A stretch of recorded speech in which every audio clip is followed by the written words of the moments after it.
तो ये स्टोरी है पिछले साल नवरात्रि के टाइम की। तो 3 दोस्त होते हैं, करण, सोहन और ललित। तो ये तीनों काफी अच्छे दोस्त थे और ये तीनों ही ओल्ड फरीदाबाद में रहते थे। तो जो भी लोग दिल्ली में रहते हैं वो इस जगह के बारे में जानते होंगे। तो ये तीनों प्लान करते हैं कि हम लोग नवरात्रि में कहीं घूमने के लिए जाएंगे। तो ये लोग हर साल नवरात्रि में कहीं ना कहीं घूमने के लिए जाते हैं। लेकिन ये लोग पिछले साल प्लान करते हैं कि घूमने जाएंगे। लेकिन क्या होता है कि एंड मौके पर इन तीनों में से किसी न किसी को एंड मौके पर कुछ जरूरी काम आ जाता था। तो एंड मौके पर जाकर ये लोग मना कर देते कि भाई आज नहीं जाएंगे, कल चलेंगे, परसों चलेंगे। तो ऐसे करते करते इनका पूरा 8 दिन कंप्लीट हो जाता है। तो तुम्हें पता ही होगा कि नवरात्रि में 9 दिन होते हैं और 9 दिन में से इन्होंने 8 दिन ऐसे गवा दिया था। और फिर 9वें दिन सुबह सुबह ये तीनों मिलते हैं और बैठकर प्लान करते हैं कि चाहे कुछ भी हो जाए आज रात को हम लोग मंदिर घूमने जाएंगे। क्योंकि ये लोग हर बार नवरात्रि में कहीं ना कहीं घूमने जाते ही जाते थे। तो ये तीनों मिलकर फाइनली डिसाइड करते हैं कि आज रात को हम लोग छतरपुर मंदिर घूमने के लिए जाएंगे। तो जो भी लोग दिल्ली से हैं उनको इस मंदिर के बारे में पता होगा, काफी पॉपुलर मंदिर है ये। तो इनके साथ का जो सोहन था उसके पास अपनी खुद की पर्सनल कार थी वैगनआर।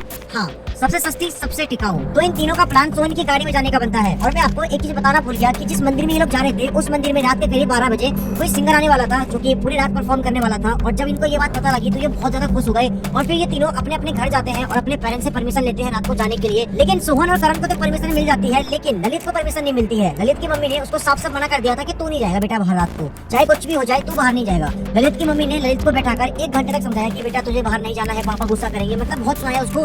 तब जाकर जो ललित था वो अपने दोस्तों को कॉल करता है कि भाई मैं नहीं जा पाऊंगा यार, मम्मी मना कर रही है। तो उसका दोस्त बोलता है पागल वागल है क्या यार, तू एंड मौके पे हमेशा मना कर देता है, भाई चल ले यार। वो कहता भाई नहीं जा पाऊंगा यार, भाई चल ले यार, भाई नहीं जा पाऊंगा यार। उसका दोस्त बोलता है सोहन भाई लड़कियां भी आ रही है। वो कहता चल रहा भाई मैं। ललित की मम्मी ने उसको 1 घंटे तक बैठाकर समझाया कि बेटा तू बाहर नहीं जाएगा। लेकिन जैसे उसके दोस्त ने बोला कि लड़की आ रही है बाहर में जा मम्मी, मैं तो जाऊंगा बाहर। तो फिर ललित ने अपने दोनों दोस्तों को बोला कि भाई मैं चलते लूंगा लेकिन थोड़ा लेट निकलेंगे क्योंकि जब मेरे घर वाले सो जाएंगे मैं तभी जा पाऊंगा। तो फिर जो करण था और जो सोहन था वो बोलते कि ठीक है कोई दिक्कत नहीं, तू बस रेडी रही हो, हम गाड़ी लेके तेरे घर के नीचे आएंगे तब निकल जाएंगे। समथिंग रात के करीब 11 बजे जब ललित के घर वाले सभी सो जाते हैं तब ललित क्या करता है अपने बेड के ऊपर तकिया रख देता है और उसके ऊपर चद्दर डाल देता है ताकि अगर उसे घर वाले देखने के लिए आए तो उनको लगे कि ललित सो रहा है। बचपन में मैंने भी ऐसा बहुत किया है घर वालों से बचने के लिए। अगर तुमने भी किया है तो कमेंट में जरूर बताना। तो फिर ललित क्या करता है अपने दोनों दोस्तों के साथ कार में बैठकर छतरपुर मंदिर के लिए निकल जाता है। स्टार्टिंग में तो ये तीनों हाईवे से जा रहे थे, जो मेन हाईवे था वहाँ से जा रहे थे। लेकिन क्या होता है कि हाईवे के बीच में एक टोल पड़ता है। ये चीज तुम्हें पता होगा कि हमें इस तरफ से उस तरफ जाने के लिए टोल टैक्स भरना पड़ता है। तो फिर ये तीनों सोचते हैं कि भाई हम टोल टैक्स क्यों भरे, क्योंकि उसी हाईवे के जस्ट बगल से एक जंगल वाला रास्ता था जो कि शॉर्टकट था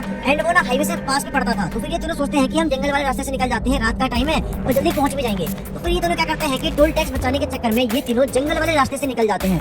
लेकिन जैसे ये लोग जंगल वाले रास्ते में एंटर होते हैं स्टार्टिंग में ही इनको एक अजीब सी स्मेल आती है। और ये जो स्मेल थी वो बहुत ही क्रीपी टाइप की थी, मतलब एक अलग ही स्मेल थी। जब मैंने उनसे पूछा कि भाई किस टाइप की स्मेल थी तो उन्होंने कहा कि भाई मैं आपको डिस्क्राइब नहीं कर सकता हूँ क्योंकि उन्होंने उस दिन से पहले कभी भी उस टाइप की स्मेल कभी भी नहीं सूंघी थी। उन्होंने कहा कि भाई मैं आपको बता नहीं सकता हूँ क्योंकि भाई मैंने वैसी स्मेल आज से पहले कभी भी नहीं सूंघी थी। इन तीनों को स्टार्टिंग में लगता है कि शायद कोई जानवर वगैरह मर गया होगा क्योंकि दोनों तरफ जंगल था और जंगल वाला इलाका था, तो हो सकता है शायद कोई जानवर मर गया हो। लेकिन वो जानवर के मरने की स्मेल थी ही नहीं, वो एक अलग ही स्मेल थी। तो फिर ये तीनों इस चीज पर इतना ध्यान नहीं देते हैं एंड ये अपनी गाड़ी में गाना बजाकर फुल वॉल्यूम में गाना बजाकर एकदम फुल स्पीड में चल रहे होते हैं। लेकिन तभी क्या होता है कि इनको बीच रास्ते में, सोच लो कि जंगल वाला रास्ता है, इनको बीच रास्ते में एक लड़की दिखाई देती है और वो भी उसने चनिया चोली पहन रखा था रेड और ग्रीन कलर का। एंड वो लड़की दिखने में काफी ज्यादा सुंदर थी। तो क्या होता है कि वो लड़की इनसे लिफ्ट मांगती है एंड ये लोग इंसानियत के नाते ये तीनों अपनी गाड़ी रोकते हैं। एंड जो सोहन था वो तो अपना कार ड्राइव कर रहा था, आगे वाली सीट पे ललित बैठा हुआ था और पीछे वाली सीट पे करण बैठा हुआ था। तो जैसे ये लोग अपनी गाड़ी रोकते हैं तो जो ललित था वो उस लड़की से पूछता है कि आप यहाँ पे क्या कर रहे हो, क्या हुआ, तुम्हें कहाँ पे जाना है, इतने रात को क्या कर रहे हो।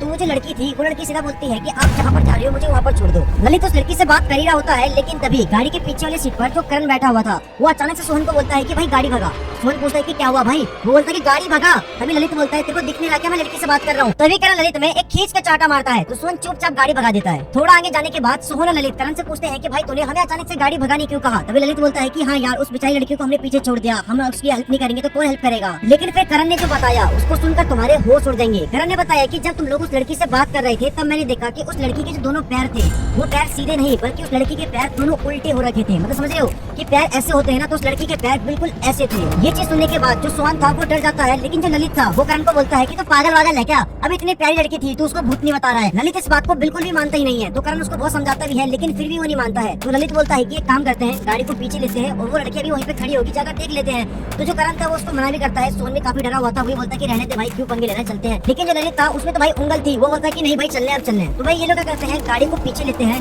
लेकिन जैसे ही वो गाड़ी को पीछे लेकर उस जगह पर जाते हैं जहाँ पर वो लड़की थी, तो ये देखते हैं कि वहाँ पर वो लड़की होती ही नहीं है। तो फिर ये तीनों गाड़ी से उतरते हैं और उतर कर देखते हैं दूर दूर तक उनको वो लड़की दिखाई देती नहीं है। और हैरानी वाली बात यह है कि इनके दोनों तरफ जंगल था और दूर दूर तक इनको अपनी गाड़ी के अलावा और कोई दूसरी गाड़ी दिखाई भी नहीं दे रही थी। तो फिर ये तीनों क्या करते हैं, अपनी गाड़ी में बैठते हैं एंड वहाँ से ये तीनों निकल जाते हैं। अब रास्ते में इनके माइंड में सिर्फ यही चल रहा था कि वो लड़की अचानक से गायब कहाँ हो गई। तभी सोहन बोलता है कि यार वो लड़की अचानक से चले कहाँ गई, हमें दूर दूर तक दिखाई नहीं दी वो लड़की। तभी ललित बोलता है कि हाँ यार बड़ी प्यारी लड़की थी यार, बता इतने रात को पता ही कहाँ चली गई, मुझे फिक्र हो रही है उसकी, अगर आप देखेंगे तो लिफ्ट दे दूंगा। ललित को ये वर्ड बोले सिर्फ कुछ ही सेकंड हुए थे, तभी अचानक से इनकी गाड़ी के सामने वही लड़की आ जाती है। जो सोहन था वो बहुत कोशिश करता है कि वो उस लड़की में गाड़ी ना ठोके, वो अपनी पूरी गाड़ी मोड़ देता है, लेकिन फिर भी जो सोहन था वो उस लड़की को बचा नहीं पाता है, वो उस लड़की के ऊपर से गाड़ी निकाल देता है।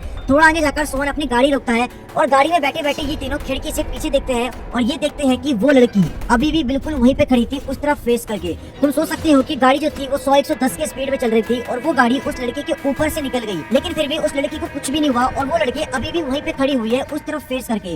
एंड ये तीनों उस लड़की की तरफ देख ही रहे थे, लेकिन तभी अचानक से वो जो लड़की थी वो पीछे मुड़ती है और इनके तरफ बहुत ही स्पीड में भागने लगती है। ये चीज देखने के बाद इन तीनों की जो हालत थी वो बहुत ज्यादा खराब हो जाती है, इन दोनों की फट के 465 हो जाती है। उसके बाद जो सोहन था वो अपनी गाड़ी स्टार्ट करता है, गाड़ी को जितनी भी मैक्सिमम स्पीड थी गाड़ी की वो गाड़ी को बिल्कुल मैक्सिमम स्पीड में भगाता है। तुम खुद सोच सकते हो एक सुनसान सड़क है जहाँ पर इनकी गाड़ी के अलावा और कोई दूसरी गाड़ी नहीं चल रही है और इनके गाड़ी के पीछे एक लड़की भाग रही है। इन तीनों की हालत खराब होते जा रही थी, लेकिन वो लड़की इनका पीछा छोड़ने का नाम नहीं ले रही थी। लेकिन अब तक इनके फटके सिर्फ 565 ही हुई थी, लेकिन तभी ये देखते हैं इनके गाड़ी के जस्ट सामने वही लड़की खड़ी हुई है एंड वो उनसे फिर से लिफ्ट मांग रही है। एक लड़की तो कंटिन्यू इनका पीछा कर ही रही थी, लेकिन बिल्कुल उसी लड़की की तरह दिखने वाली एक और लड़की इनकी गाड़ी के जस्ट सामने खड़ी हुई थी एंड वो उनसे लिफ्ट मांग रही थी। लेकिन जो गाड़ी के पीछे करण बैठा हुआ था वो बोलता है कि भाई चाहे कुछ भी हो जाए, चाहे कुछ भी हो जाए भाई तो गाड़ी मत रोकियो, उड़ा दे इस लड़की को, जो होगा देखा जाएगा। जो सोहन था वो गाड़ी रोकता नहीं है एंड वो कंटिन्यू गाड़ी भगाता फुल स्पीड में एंड वो उस लड़की के ऊपर से गाड़ी निकाल देता है। लेकिन फिर भी वो जो लड़की थी वो उसका पीछा नहीं छोड़ती है एंड वो कंटिन्यू उस लड़की का पीछा कर ही रही है। मतलब समझ रहे हो कि उस लड़की ने छलावा टाइप का कुछ किया ताकि वो लोग गाड़ी रोक दे, लेकिन इन्होंने गाड़ी नहीं रोकी एंड ये कंटिन्यू फुल स्पीड में अपनी गाड़ी को कंटिन्यू भगा रहे हैं, लेकिन अभी भी वो लड़की इनका कंटिन्यू पीछा कर ही रही है। अभी इनके फटके सिर्फ 1005 हुई थी कि तभी ये फिर से देखते हैं कि जो लड़की इनका कंटिन्यू पीछा करे जा रही थी वही लड़की इनको फिर से अपने गाड़ी के आगे दिखाई देती है।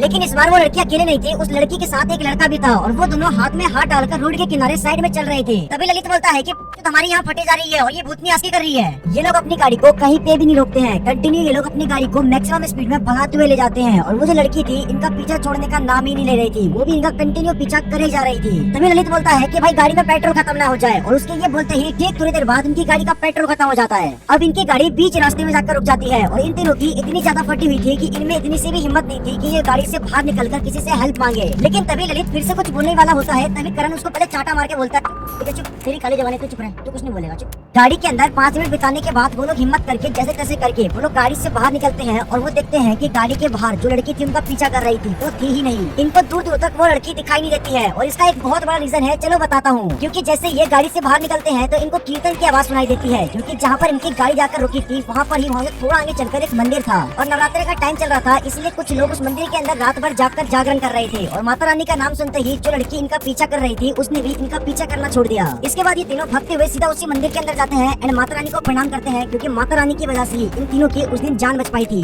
वरना वो लड़की तो उस दिन इन तीनों को बिल्कुल भी नहीं छोड़ती। फिर उसके बाद ये तीनों रात भर उसी मंदिर में रुकते हैं एंड सुबह होने के बाद ये लोग पेट्रोल का जुगाड़ करके अपने गाड़ी में डलवाकर मेन हाईवे से निकलते हैं टोल टैक्स भरकर।